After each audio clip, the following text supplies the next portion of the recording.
All right, I just loaded 180 pounds, 4 cases. These are going up to Dickies Arena, Fort Worth, Texas, 1 week ahead of me. So they're going via FedEx. Oh, they don't have a sign. Oh, it's over here.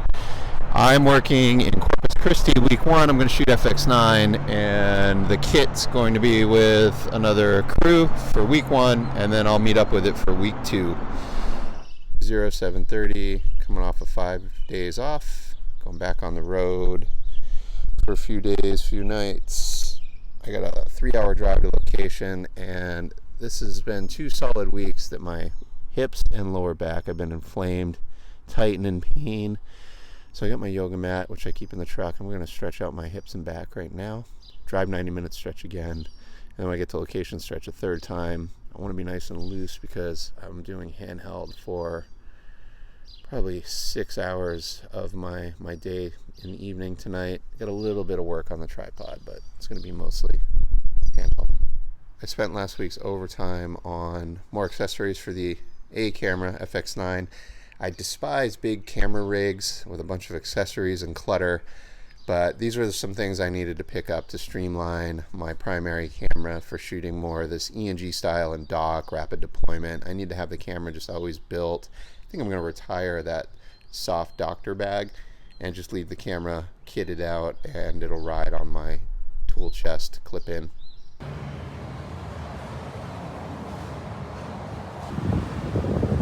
Ooh, that coastal breeze got in early. I'm going to hit the gym.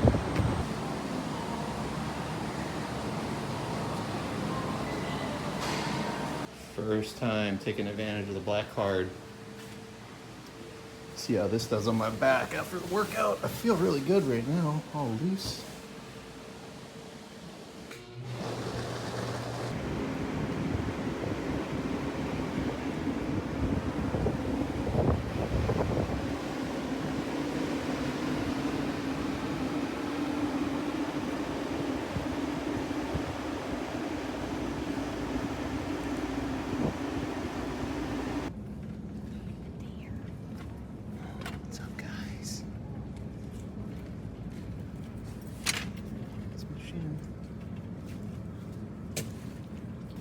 Deer and goats play nice. These are capybaras, right? Australian creatures. What's up, guys? Man, you guys are big. Yeah, what are those things? It's got like quills. Look how cute they are. Look at this little guy. He's like, I want to be in this side.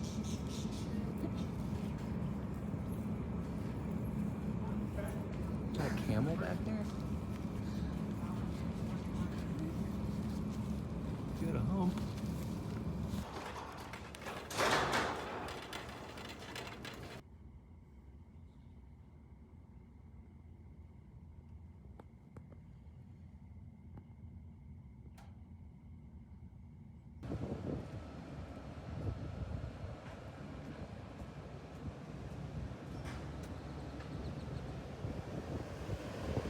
Purchased this OC monitor on Amazon off some YouTube suggestions, and my intention is to run it on the gimbal, but for now I'm trying it out on the FX9. This small rig monitor arm is new as well. It's like the RE style receivers. I do wish it were a little bit longer. Shape handle, should have purchased this 3 years ago. This is so I can quickly articulate the handle up out of the way so the camera will sit flat on the ground or a countertop. And then I got the Move Cam side plate, Move Cam, I don't know how it's pronounced. This integrates into my existing VCT shoulder pad. Wanted to put the electro receiver off to the side as opposed to having it run on the top side of the camera. Trying to keep the top handle clear so my hand can easily grab it. And then a longer viewfinder extension rod, the square tube, I think the company's Rigid Design. I'm still struggling with how to get it all positioned so the viewfinder is always level. I got the knuckles flipped around the wrong way here. And then 2 carabiners, one's on the viewfinder tube, you can see it hidden back there by the handle, and then one on the rear side on the battery plate, so I can run a shoulder strap when in news mode or running around big venues like this where I'm capturing elements for a feature story. For interviews, I like running an onboard monitor so I can keep the viewfinder set in magnify mode. This is from years of shooting manual focus. This is how I did it for many years on the Amira and cameras prior to that. This is my first time with a gimbal up in the shoots, and it was too awkward. I wasn't liking it. I ended up switching back to handheld. All right, day 2, 1,500 call time. Just outside the hotel, I got free parking in the street. Venue's walking distance, and I have a parking pass over there, but I thought my van might be a little more secure over here. And you know, why walk when you can drive? So a bunch of the festivities today were canceled due to a weather front. There was a parade scheduled. First time in the history of Buck Days, the parade's been canceled, so I'm told. And it was supposed to have hail, extreme wind, heavy precipitation. It's starting at 10 p.m. last night, and it didn't hit. We just had a little bit of rain, heavy rain early in the morning, and at breakfast, 8 o'clock this morning, we had some showers.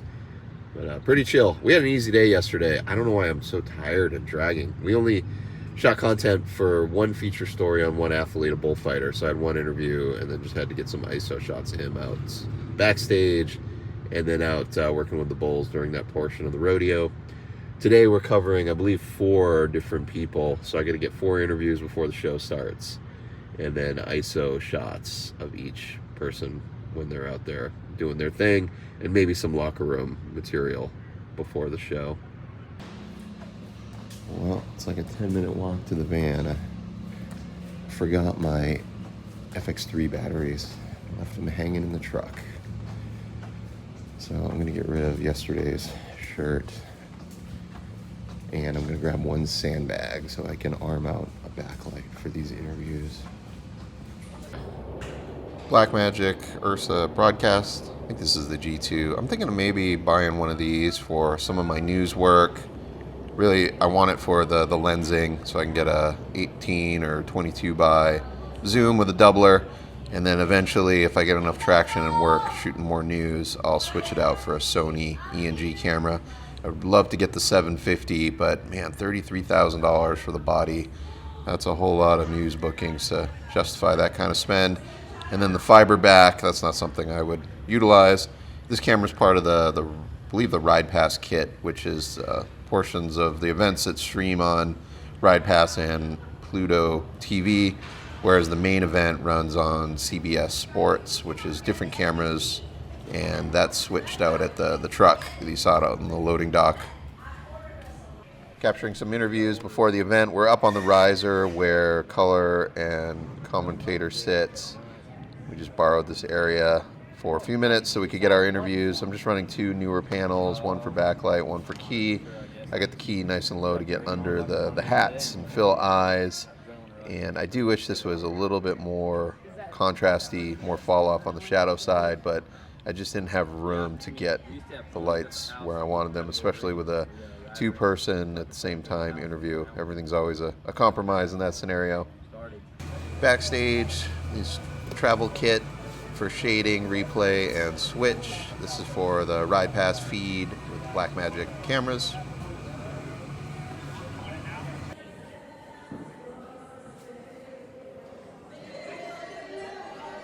It's taken me a few months to realize I can mount one of my 28 to 135s on the FX3, get a little more zoom range with some optical stabilization. 41 years old, from Comfort, Texas. Ross St. Clock is ticking. Red Molly, spinning around. 10 out quicker.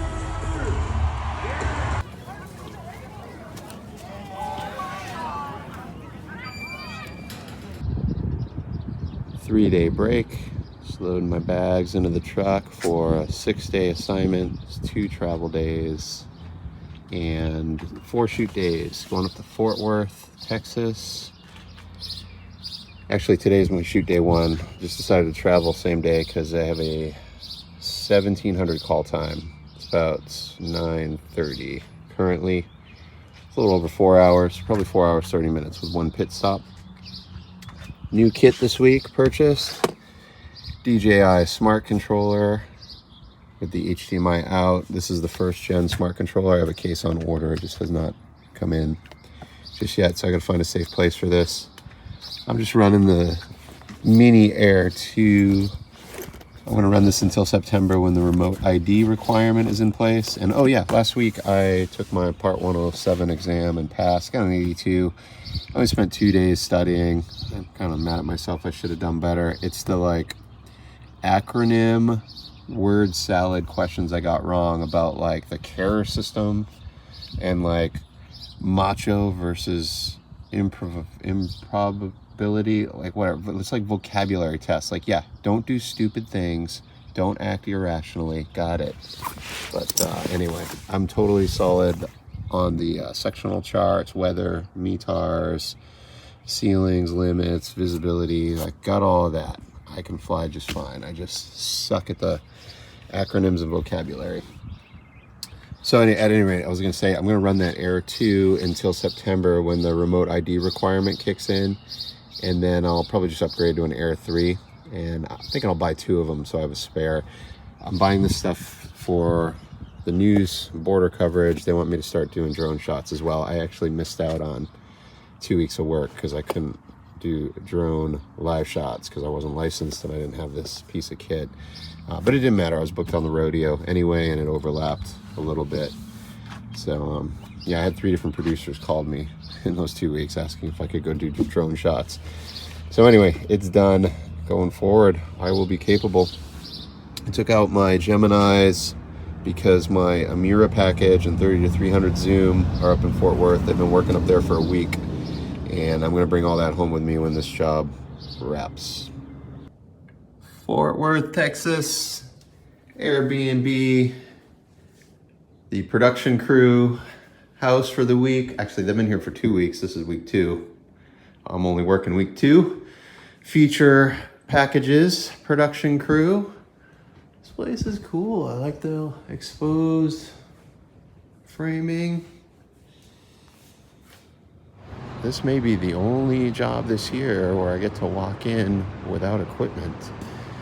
Everything's set up and waiting for me.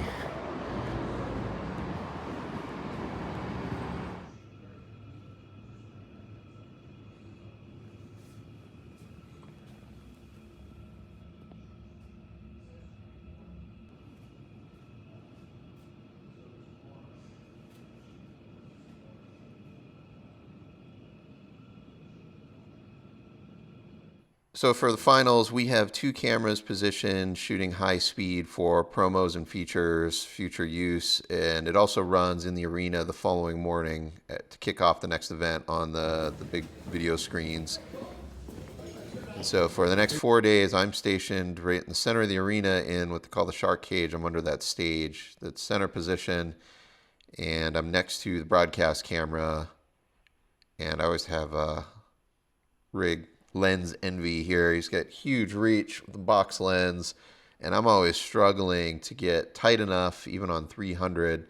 Some venues, some years I have a doubler with the 30-300 to get in, but because I'm shooting Super 35 and I'm at a 4-5-6 split at the end of the lens, my depth of field is really thin, and so I struggle to chase focus. I'm covering these bull rides, which are like 2 to 6 or 8 seconds of real time, and trying to chase focus, hold frame at 300 mil is very much a challenge. I wish I did more sport operating. I think in years past I was actually a better cam op than I am now because I'm just not shooting action consistently every month to stay refined. It's just like it's like being an athlete running the camera. If you don't do it all the time, you just lose your chops. So I'm running all my old school Cine kit here, REF F5 follow focus, my Microforce zoom, analog servo. The thing is so smooth and incredibly slow or fast. It's got the whole range of speed and it's adjustable. And then I hadn't set my exposure yet, but I ended up shooting, I think, ISO 1000, 180 shutter, 60 FPS high speed with a 2398 project rate. And then it ended up being like a f4-5-6 split. Here's a playback on that previous shot was from my camera, the first shot in this series. But here's like the intro to the next morning. This is for the broadcast on CBS. And then they have another version that runs on the arena screens, and sometimes my shots make it into those. We'll see a little bit more of that coming up. So each night, just cover the cameras and it's a walk away. Just got to walk my batteries back to the locker room to click them on charge, hand off media. I'm running a shark fin so I can hot swap batteries since the Alexa takes so long to reboot, and also 2 batteries is enough to run my accessories all the way up till halftime.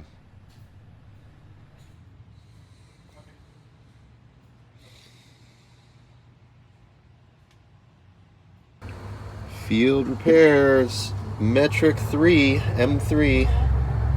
I'm going to thread lock all of the screws, including the ones that have not yet fallen out. Afternoon call times each day, which gave me the morning to go to the gym, do laundry, have some downtime, repair things like missing screws on battery plates. So first up on this day was some sit-down interviews in the locker room. So I'm just loading in a little bit of lighting and grip to pull that off. Thought I could do it with 2 lights, but we ended up setting up 3. Back limbo setup in the locker room, just standard pipe and drape. And then I'm working with Brent, who's the main feature DP for the PBR. He is based in Arizona, shoots amazing stuff. He does a lot of football, auto racing, and the PBR. I'll put a link to his website here at the bottom. You can check it out. He's a super accomplished guy. I love working with him. I can't believe it's been a full year since the last time I worked with him. Here's one of his 3D printed cages to hold a tentacle and the timecode bracket on an FX3. I don't need to be in position for the start of the show, and there's pyro and explosions out on the dirt, so I prefer to just remain backstage, eat a little bit until all the fire and fuel has been spent, and then there's an opportunity to walk out and get into position. And during the intro, up on the jumbo screen is some highlight footage to kick off the show each night. Some of my shots will make it into this edit each night from the night previous. In addition, all the other angles from the truck live switch and Brent shooting. He's wandering around between the shoots and sidelines, getting various angles where I'm obviously in a fixed position. Oh, you're in number 1 now for the first time. Really is not. All eyes turn to this guy. So, Brian, how about 46 and a half? Riding solo will lose. My Microforce wire harness is not configured for the Ari style run stop connection, so I have to keep my left finger on the roll button at the start of the ride, and then when the gate swings open, roll and put my hand on the follow focus and track the ride. I've got pre-record enabled. I think it's about 5 seconds or 6 seconds before the start. And you can see here, just kind of start each ride. I vary my framing, but for the most part, I start a little bit wide and then snap in. And sometimes I use the snap zoom in the edit. Or I'll start like on the dirt, tilt up and reveal, or start right, pan left to reveal. You know, I'm just looking for transitional shots to connect together in a highlight edit or a feature package covering an interview. We're going to watch the 2022 PBR Canada National Champion Bull Rider. All night long, this guy, poor dude, lives outside. Yeah, I'm talking about you.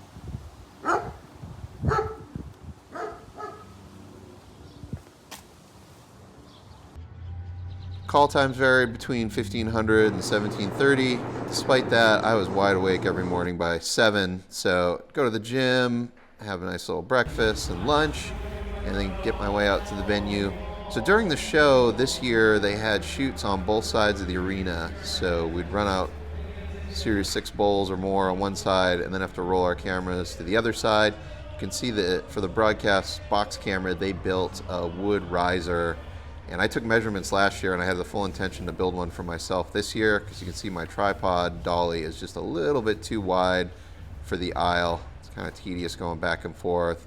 And I got to keep my head off to the side, or I hit, it's a little too low of a clearance, head bang, and then I got to wrestle the cables. I'm sitting on a little mechanic's chair. I mean, not bad The fact that I'm inside, it's air conditioned, I'm not in the sun.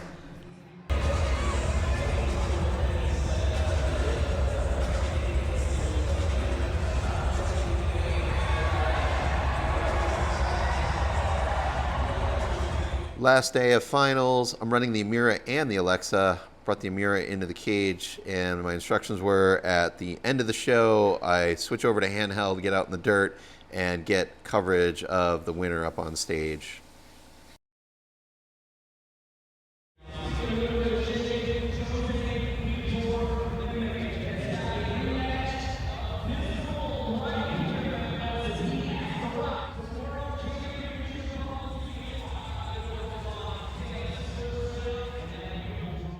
Two cartloads to load out, and while I was working up in Fort Worth, I got a call to work down in San Antonio. Couldn't let them know where I was at, and a day later that producer called me and said, hey, you want to cover another assignment for me up in the Dallas area? Extend your stay by 2 days. So I did that, and we'll cover that in the next video. Thanks for watching.